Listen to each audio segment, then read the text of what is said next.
Sir, ಈಗ ರಾಜ್ಯದ ಜನರಿಗೆ ಬಸ್ ಟಿಕೆಟ್ ದರ ಹೆಚ್ಚಿಗೆ ಮಾಡ್ತಿದ್ದಾರೆ.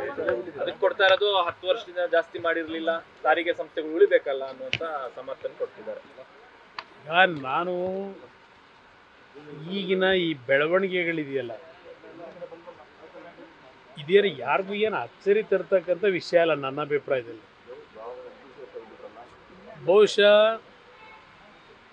ಸಾರ್ವಜನಿಕರು ಸಹ ಇದನ್ನೊಂದು 2-3 ದಿವಸದಲ್ಲಿ ಮರೀತಾರೆ. ಒಂದು 2 ದಿವಸ ಆಕ್ರೋಶ ವ್ಯಕ್ತಪಡಿಸ್ತಾರೆ ಅಷ್ಟೇ, 1-2 ದಿನ.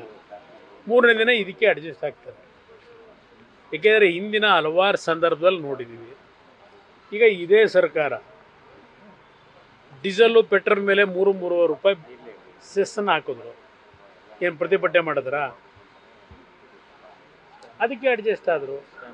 ಸ್ಟ್ಯಾಂಪ್ ಡ್ಯೂಟಿ, ಗೈಡ್ಲೈನ್ಸ್ ವ್ಯಾಲ್ಯೂ, ಇನ್ನು ಮದ್ಯದ ದರ.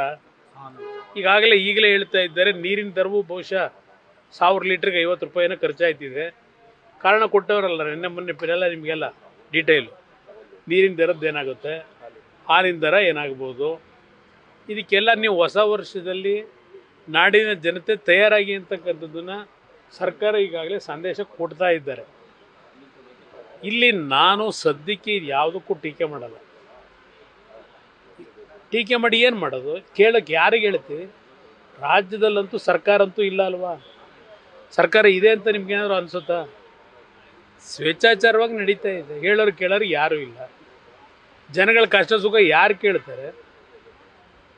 ಇವರು ಅದ್ರ ಅವಶ್ಯಕತೆನೂ ಇಲ್ವಲ್ಲ. ಇಲ್ಲಿ ಕೇಂದ್ರ ಜಾಸ್ತಿ ಮಾಡಿದಾಗ ಬೊಬ್ಬೆ ಹೊಡಿತಾರೆ ಕೇಂದ್ರ ಸರ್ಕಾರ. ನಾನು ನೋಡಿ, ಅವಶ್ಯಕತೆ ಅನಿವಾರ್ಯ ಇದ್ದಾಗ ಬೇರೆ, ಅನಿವಾರ್ಯ ಪರಿಸ್ಥಿತಿಗಳಿದ್ದಾಗ ಹಿಂದಿನ ಹಲವಾರು ಸರ್ಕಾರಗಳಲ್ಲಿ ಬೆಲೆ ಏರಿಕೆ ಮಾಡೋದು, ಕಡಿಮೆ ಮಾಡತಕ್ಕಂಥದ್ದು ನಡೀತಕ್ಕಂಥದ್ದು ಸರ್ಕಾರದ ಒಂದು ಖರ್ಚು ವೆಚ್ಚಗಳಿಗೆ ಮಾಡಲೇಬೇಕಾಗ್ತದೆ, ಮಾಡ್ತಾರೆ.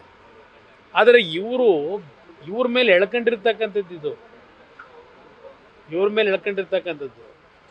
ಇವತ್ತು KEB ಏನಾಗುತ್ತೆ ನೋಡೋಣ, ಪವರ್ ಸೆಕ್ಟರ್ನಲ್ಲಿ ಮುಂದೆ ಏನಾಗುತ್ತೆ ನೋಡೋಣಂತೆ.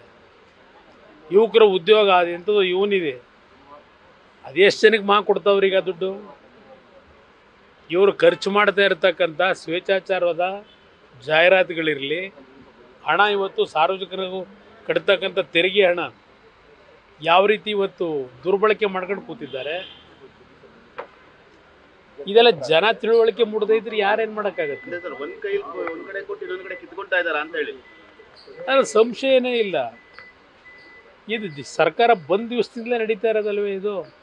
ನಾನು ಭಾಳ ವಿಷಯಗಳನ್ನ ಮಾತಾಡೋದಿದೆ.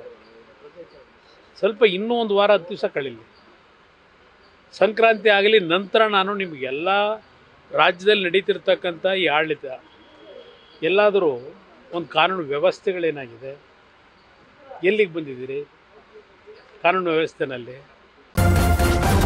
ನ್ಯೂಸ್ ಫಸ್ಟ್, ನಿರ್ಭೀತಿಯಿಂದ ನಿಮ್ಮ ಪರವಾಗಿ.